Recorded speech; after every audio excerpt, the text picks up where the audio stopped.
Hey guys, this is Nicole Van Tassel from I Explore Science. If you're tuning in and you're able to hear me, please drop a note. Let me know. It looks like my microphone is working okay, but I don't know. Just wanted to double check. Okay, so today we are talking about why our students won't ask questions and curiosity. So if you look at humans as a species, we're all born with this innate curiosity that drives us to investigate the world. That's literally how young children learn. I mean, my 18-month-old now does this by putting things in his mouth. We kind of left that phase and now we're back into that phase, but with new things like markers and paint and glue and all of those fun things. Along those same lines, dropping food from the chair, or dropping objects from the chair. Like we all, if you're a parent, you've been through the phase where just everything goes off the high chair or everything gets thrown to see what happens. They're exploring everything. They're curious about everything. They want to try everything. They do this by observing, by testing, and then eventually as they learn, verbal skills, they start asking questions. So they ask why. And then my older two are in this phase, like, why is that her name? Why are they cutting down the tree? Why did the bee go to that flower, not this flower? Why can't I hold the bee? And then things like, why can't I have orange juice? Well, it's not in the fridge. Well, why can't I have orange juice? I mean, just every question you can imagine, right? So we have this, our young children have this curiosity, and for elementary school teachers who get a bazillion questions, you know how it is. But then when we get to middle and high school, and this is what like middle and high school teachers experience, those questions just kind of stop. I hear all the time, my students just won't ask questions. My students don't want to come up with ideas. Like they stop thinking like that. But why is that? What's happening? So let's look at curiosity and maybe why our students won't ask questions. So if you're not familiar, my name is Nicole Van Tassel. I am the founder of I Explore Science, I Explore Academy, which is a professional development and like learning community program for teachers who are switching to the NGSS and adopting this discovery and exploration based way of teaching science. And I created this Facebook group. So thanks for being here. So before transitioning to this role as like a teacher or a teacher educator and guide, I worked in both public and private schools, and I've just taught students from like across the gamut. So I've seen these strategies work with, your highest achieving students and some of your like lowest achieving students. And I've also seen, across the board that definite gap in curiosity. For sure, I'm an idealist, so I guess heads up warning maybe. I always try to look for like the positive. I always try to find ways to make it work. And I know right now is a really struggle, like it's a hard time for everybody and everyone is just kind of drowning in the workload. And I don't want to add to any of the weight of what you might feel. That said, I think that we can all just continue learning and doing our best, and if this is not something that you can like embrace right now, you can put it in your back pocket and come back to it later. So that's me in a nutshell. Oh, and I hate it when my slides don't update as I'm talking about it. Anyway, let's get back to the show. So today we're going to be talking about what's the role of curiosity in our classroom, why won't our students ask questions, and how can we cultivate that curiosity? So, why are we even talking about curiosity? Why is that important in an NGSS classroom? And it actually really is important. So we're going to talk about why curiosity is something that we really even should worry about or like work toward building in our students or developing in our students. Why is it even an issue? We mentioned like we're born that way. Why is this a problem? Why is this an issue? But there's been like scientific studies that have shown curiosity drops off in those upper elementary, middle grades. So it's not just something that anecdotally we're saying, I see it in my classroom. This is something that like scientists and education researchers have tracked and observed, that little kids are super curious about everything, and then something happens in middle and high school and they're not so curious anymore. And then how can we overcome those challenges? Because obviously just having a problem is not great. I'm like, yeah, let's find a solution. So what are some ways that we can get our students to ask questions, that we can spark that curiosity or develop that curiosity? And it is a skill, so it does require development. It's not just a one-time, one-shot kind of solution. It's something that we have to practice and develop and foster in our students. So that's something to also keep in mind. So, starting.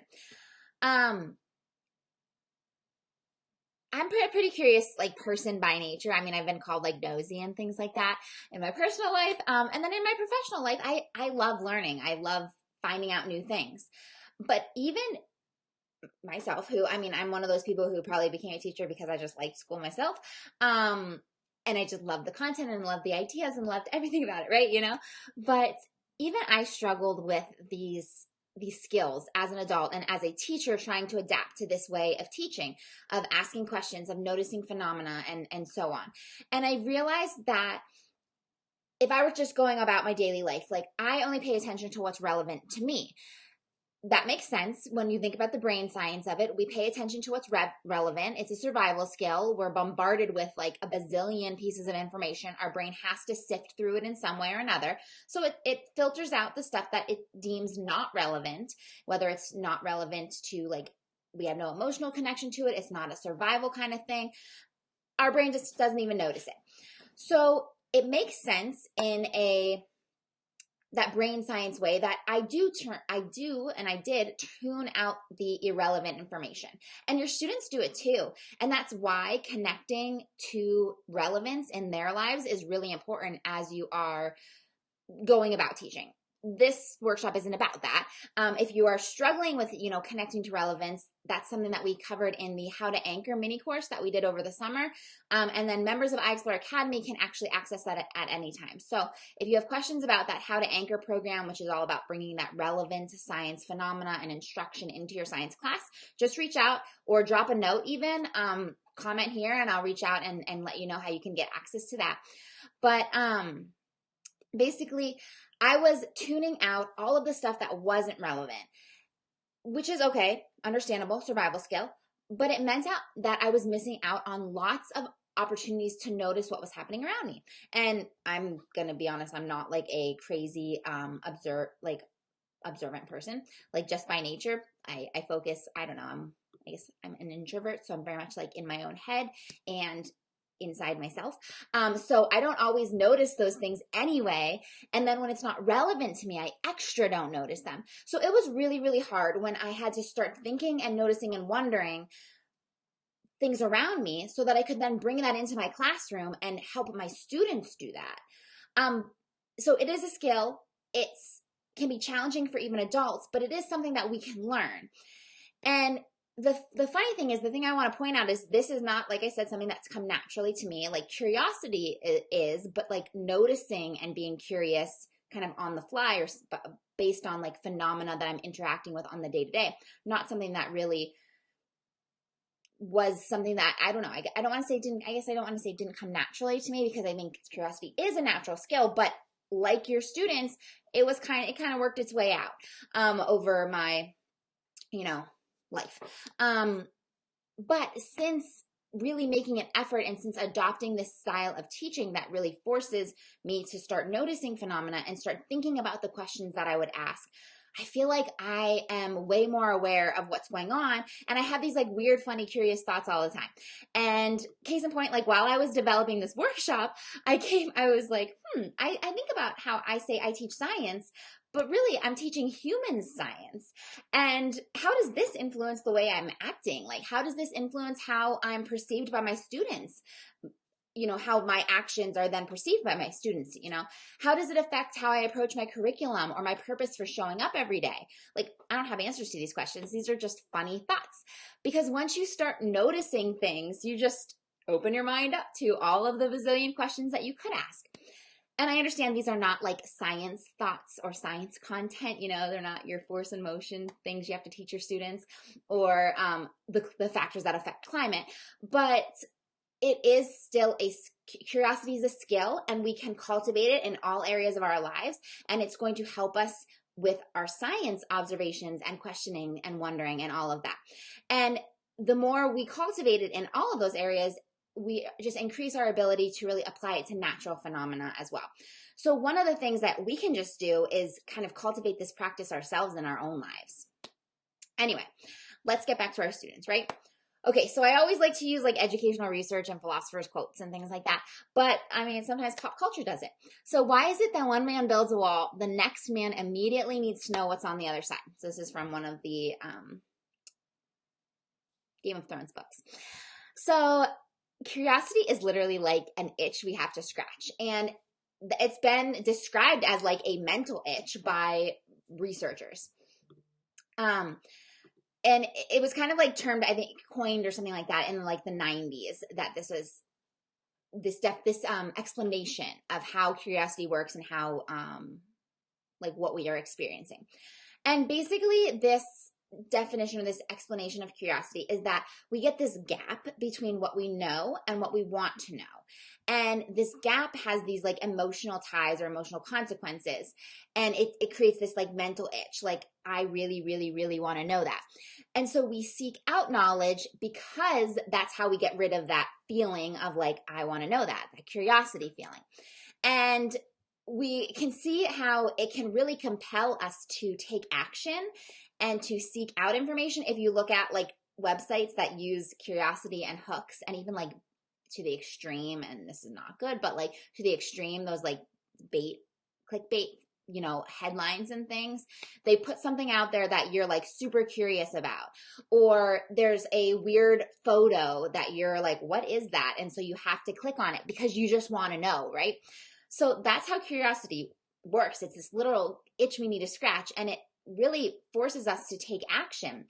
So in our classroom, this is an amazing thing that we can be utilizing and putting to work for us. So where can we see it, or where do we see it in our classroom?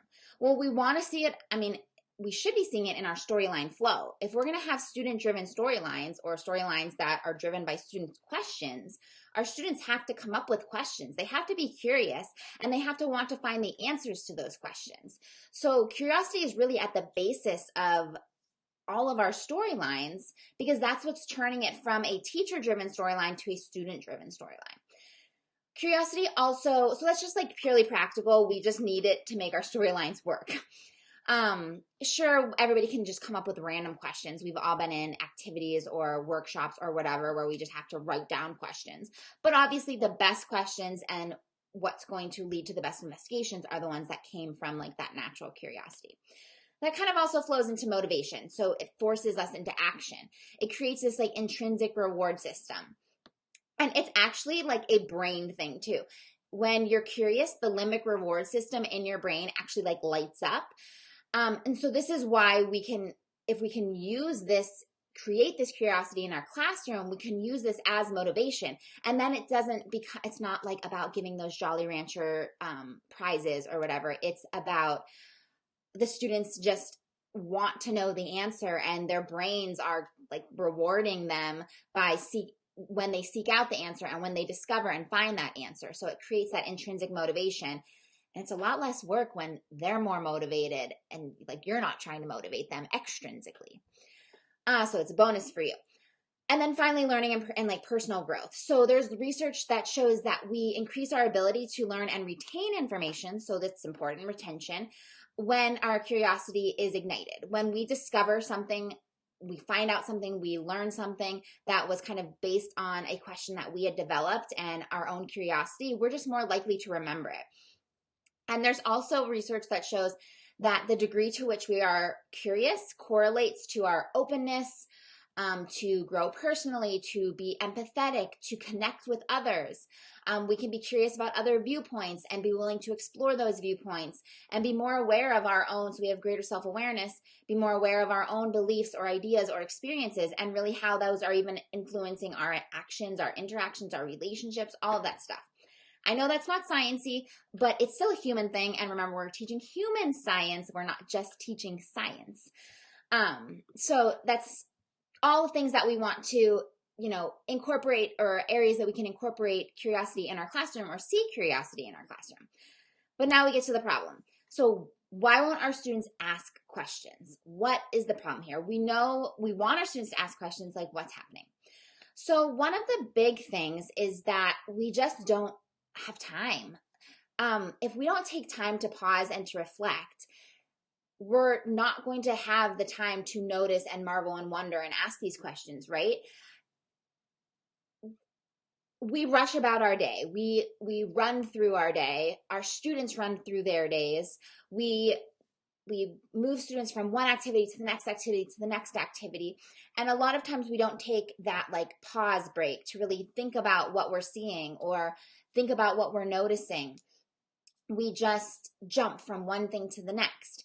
And curiosity doesn't really work that way. There's like a correlation between boredom and curiosity even, and boredom and creativity, because you have to have that kind of like downtime to really have your like aha moments or have like your funny thoughts. So I mean, in the classroom, it's not like, okay, we're just going to give our students free time to do anything. That's not really, going to work out. But the fact that we may not be giving our students time to pause and reflect and think about what they're seeing and notice things and think about what they're interested in can play out in the fact that our students don't ask questions. They're not taking the time to practice that skill. They're not taking the time to like develop that skill. Another thing that can play a role is they don't feel safe. And this is something I've talked about relationships again and again. Relationships, if you don't have a strong foundation of relationships in your classroom, you're not going to be successful, or it's going to be incredibly difficult to be successful with an exploration, discovery, three-dimensional learning style of teaching, because all of that takes risk. And I don't want to dive too much into this. This is, again, one of those topics we talk about in How to Anchor, which is that mini course that we did over the summer. You can find it in iExplore Academy. Reach out if you have questions about it. But our culture, like as a whole in our world, looks down on not knowing the answer, on looking dumb, on making mistakes, on failing. These are considered bad things, and questions represent this not knowing. A lot of students won't even ask questions when they really don't, like, they don't know what to do on this assignment, but they won't ask questions because they don't want to look dumb. It's not even like an I wonder about this thing. It's like, I literally can't do the next step because I don't know what to do, but I don't feel safe enough to ask a question. So I just sit there and do nothing. I'd rather like fail than risk asking that question. Some of our students have that kind of mindset.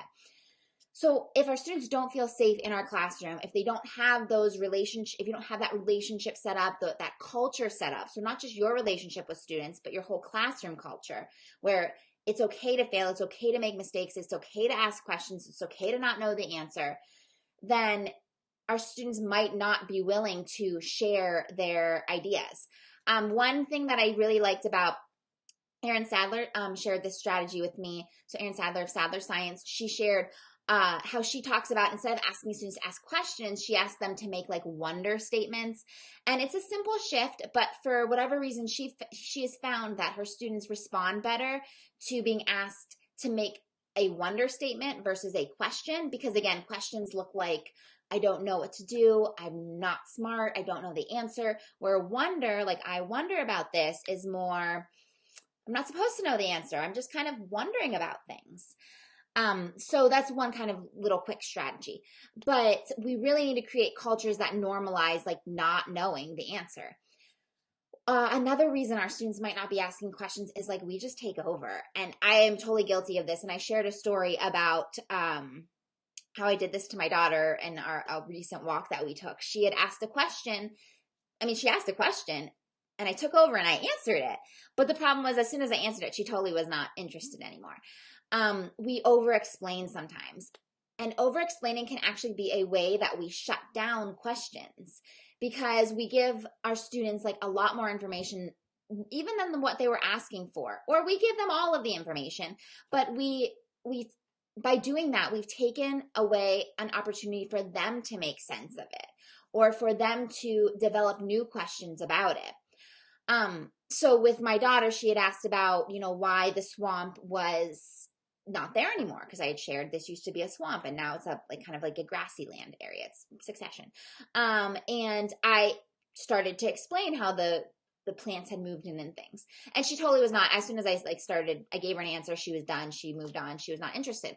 And I started to wonder, well, if I had responded differently, if I had asked her what she thought, if I had maybe made an observation instead of just jumped into an explanation, how could that have continued the conversation? How might that have impacted how we continue to talk and learn about that topic? I think sometimes our eagerness to just teach our students, to give them the answers and to share these ideas that we think are really fascinating and exciting, actually ends up shutting down their curiosity instead of like cultivating it. So it's not something that we do on purpose. It's not something that we're doing. Obviously, we're not doing it on purpose, but in our eagerness and our excitement, we take over. And then simply, like number 4, simply it's just not valued. And this is more of like a systemic thing. If you look at our entire education system, our students come in and yeah, they ask like a bazillion questions in elementary school, and those elementary school teachers who are dealing with time constraints and the challenges of having many kids in their class and the demands of state testing and making sure that they check off all the content on their list and that they get the students who were, struggling to read up to level and all of the things that legitimate like challenges.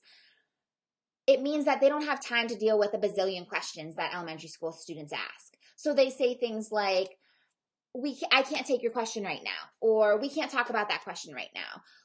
And then unfortunately, a lot of times nobody comes back to it.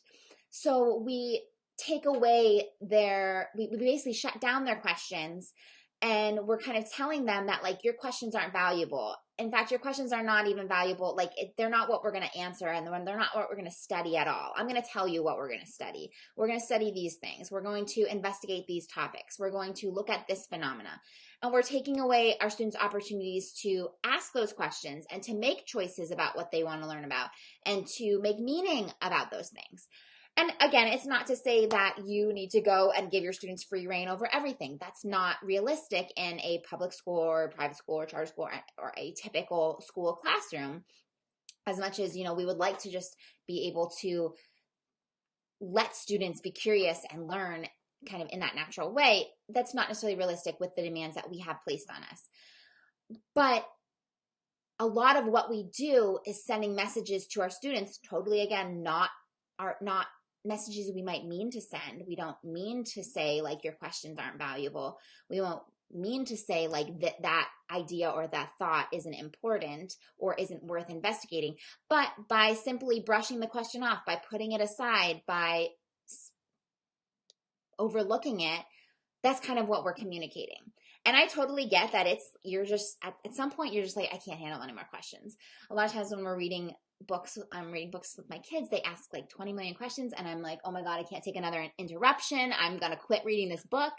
But at the same time, it's important to recognize and value those questions and encourage them to continue and do something to encourage them to continue asking them. Even if we can't handle that question at that moment, how can we respond in a way that's going to show them, I still value that question, even though we're not going to answer it right now. I still like that you're asking questions, even though like I need 2 minutes to go over these instructions before we dive into those questions. Like what can we do to reframe how we are responding to all of those questions we get so that we're sending a message that isn't like, these questions aren't valuable, and instead I'm going to tell you it's valuable. How can we reframe that so that we are showing students like, yes, your questions are valuable. I still have some valuable stuff I need to like cover, because of my own constraints, but like your stuff is valuable too. So we really need to look at what we're communicating, but inadvertently, even how it's perceived by our students. So what can we actually do? Let's look at like some strategies to cultivate curiosity. So the first thing, is switching up that mindset so that we can show our students that we value it. So think about, what do you do when a student asks a question? And what can you do? How can you change that to show your students that you do value that question? Again, you have things that you need to, like we all, again, have constraints. It's the real world. So we don't want to disrupt every single lesson with 20 million questions. So what can we do? What systems can we put in place? What procedures can we put in place? Maybe it's a driving question board where students just have, if you're in the classroom, they have a Post-it note. And if they get a funny, like interesting question, they can write it down in that moment without interrupting you and then put it on that board later. Or like maybe it's a curiosity board if it's not related to your actual storyline. If it is related to your storyline, it can go on your driving question board. Maybe if you're not in the classroom, it's a digital version. So a student gets a weird thought, and they have the opportunity to share that curiosity, that wonder statement, that thought. Maybe it's something that they add to over the course of the week, and you have like a special 10-minute session where you just talk about the weird things that kids wondered about through the week. How can you just show them that, like, hey, these thoughts that you're having are important. I value them. I want you to think about them. Maybe it's a special place in their notebook where they're doing the same thing. Or an I wonder jar. So we're starting that at our house. Every time I get a weird question from my kids, we're just going to write it on the I wonder jar. Just like every time I get a request for a new toy, we put it on our wish list. But it's simply valuing that they've asked a question, recognizing that they've asked a question, and valuing it in some way. And simply writing it down can be a way to value it. You know, it's a way to say, like, this was worth writing down. It wasn't just in one ear and out in the other. I paid attention to it. I thought about it. I wrote it down. We'll talk about it later, or we'll talk about it at some point. We can also just like talk to our students about it. So maybe, like I said, you have that special time at the end of the week or once a month where they pull out all those things that they were wondering about, and you just talk about them. We can also just value all learning. So a lot of times we focus on just the science stuff, but maybe we can give them an opportunity to just, honestly, just talking to our kids is a way to build curiosity, to ask them questions about, to allow them to share what they've learned or share what they think about things. Those types of conversations. We are limited in our classroom, so I'm not saying that you have unlimited time to do all of this. And a lot of this stuff you could even communicate to parents. Like, how can parents cultivate curiosity? Well, these are the types of conversations you can have with your students, your kids. We can talk about like their interests and the things that they wonder about and things they're curious about. We can move away from shutting down those questions. So again, valuing, recognizing their questions by just not shutting them down anymore. We do it directly by saying, we don't have time for that question right now, or I can't take your questions, or these are the questions that we're talking about today. Those ones aren't important. And like, you didn't say those ones aren't important, but like, these are the questions we're talking about today. And I'm not even going to give you a chance to ask those questions. So we shut them down directly, or sometimes indirectly by like just explaining. We get asked a question, we give an answer, and then we kind of killed their curiosity. We didn't give them a chance to actually investigate it themselves or make any meaning from it themselves, or even share their ideas about it. Sometimes students come to us with a question and they already have kind of an idea in mind, and they really just want an opportunity to kind of talk it out and think about it. We can also give choice. So when we're designing a storyline, as you're, in the beginning of your process, and you're looking at, is it this phenomenon or should I use that phenomenon? Ask your students, hey guys, do you think like looking at this weird heat wave, this disappearance of these birds in the Pacific Ocean, not disappearance, but like this mass die off of these birds in the Pacific Ocean is something that you're interested in looking at? Or do you want to look at like why the sea otter population like declined? Which one sounds more interesting to you? And then give them a choice. So again, it's just valuing like their contribution and the questions they might generate from it. We can also just allow time. So allow time, and also demand that students take the time. So how can we encourage them to not rush through it? Because we all know, we've all been there, like, okay, guys, make observations, and they take 2 seconds, make 3 observations, and they're done. How can we push them to do more? Push them to really take time to think and to observe. Maybe it's incorporating some mindfulness practices into your classroom. Maybe it's saying, instead of giving me 3 observations, I want you to think of 10. Yeah, it's going to be really, really, really hard, but I want to hear 10 things that you notice about this video or about this picture or about this data set. And then let's talk about what you noticed. Maybe it's like literally giving them time to just sit and, hey, you have nothing else to do, so you might as well just think about what you're looking at. So really like kind of force your students to take that time by simply making time for it and not allowing them to do anything else during that time. We can also, and I know we don't have a lot of time in our classrooms for like pet projects and things, especially right now when we're seeing our students even, for more limited time, but this could be an easy, like when you're at home doing remote stuff, here's what your assignment is. If you have a day when you didn't have time to plan or something. So along those lines, or if it's like the day before a break when you normally show a movie, or like if you have an assembly and you have weird class schedule and you don't want to move the other groups too far ahead of, we've all had those days too. Maybe instead of showing like that video or showing that movie, you have an I wonder day or a discover day, and you let them just generate questions that they've been thinking about, or you go to that jar or that notebook, that board, whatever you've been using to log their questions, and then they investigate it. And it doesn't have to be a big formal thing. It's kind of just like a very quick genius project, but like not a very fancy one. Just, hey, we have 20 minutes today, nothing really to do. Let's just investigate something that you're interested in. Then you can share with us what you guys found out. And it can be anything that you want. Like, hey, pick anything that you can in some way tie to science. Or maybe you're going to even open it up. Anything about anything. Like, just be curious. You can also model it. So we can show our students how we are always learning and how we are always curious. So if you learn something about brain science, or you learn something, neat about knitting, whatever it is, share it with your students, how you are constantly learning, and let them see that learning is this lifelong thing. We can also model it in our discussions. Something happens and you wonder out loud, like, why is everybody so tired today? Or I wonder why that one tree hasn't lost its leaves yet. They're really holding on. Like, just ask real questions. And sometimes maybe even questions you don't know the answer to. Like I had said at the beginning, it's a practice we need to kind of cultivate in ourselves.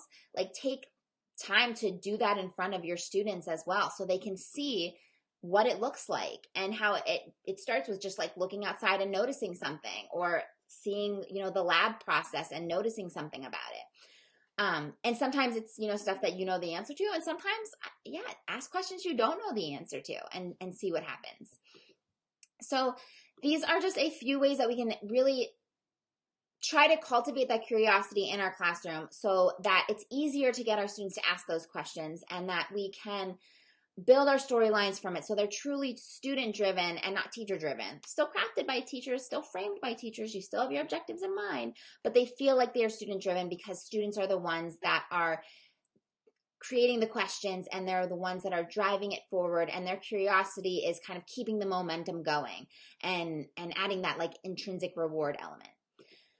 I know all of this is like a transition. I know it's hard. It's mindset changes. It changes what we think about being a teacher, like what a teacher is, what a teacher does. A lot of students struggle with that. A lot of parents struggle with that. We struggle with that. It looks different. So I know that it's a challenge. It feels weird. It feels messy. And I know sometimes, a lot of teachers are just like, I can't deal with this right now. And I totally understand that. That said, this is a great time to kind of experiment with things, because again, if it doesn't work, you can always just blame it on COVID. And if it does work, you have the potential to reach students who are also just struggling to stay connected and stay interested and deal with all of the turmoil. And if we can kind of bring in that curiosity, that intrinsic motivation, and all of that, it's just going to make your life ultimately easier as well. That said, the transition, all of this stuff does take time. If it hasn't happened like that for you, don't sweat it. I don't think it happens like that for anybody. I think it's this process we all go through. It's kind of like a step-by-step thing. If you need help with that process, I would love to guide you through that and make it, in some way easier. Kickstart AHA, your intro to the NGSS mini course, is totally free, delivered right to your inbox. It will give you a quick start to teaching in 3 dimensions. You can grab that at iExploreScience.com/intro, or in the header of the Facebook group. If you're ready, however, to like truly dive in and to develop your NGSS storylines and your curriculum, then iExplore Academy is definitely for you. This on-demand course and professional development program, the community coaching calls, the private online community, monthly teacher resources, all of these things are designed to support you as you transition to this 3-dimensional teaching, and in whatever form it looks like, in your classroom, whatever form your classroom is in today. So we have lots of resources in there, whether you are fully online right now, or you are in like a hybrid classroom, or in a regular classroom, but it's really just designed to support you in whatever situation you're in. Between the trainings, the community and the resources, you'll definitely find the support you need and the community you need. If you have questions about that, just reach out. And of course, I would love to connect with your school or district and whoever makes the decisions there. I'd love to work with your teachers on transitioning to 3D learning, to embracing this way of bringing in phenomena and using the practices to explore and discover and to build out storylines that are really relevant and real for your students and spark that curiosity and spark that like inspiration and motivation and all of that. So if your district is looking for any professional development or is looking for support in developing curriculum, please reach out. I'd love to help you and them and everyone get the hang of this phenomenon-based NGSS instruction. Thank you so much for tuning in today. I'm glad you were able to be here. If you have any questions, reach out, drop a note, and thanks so much. I will chat with you guys later.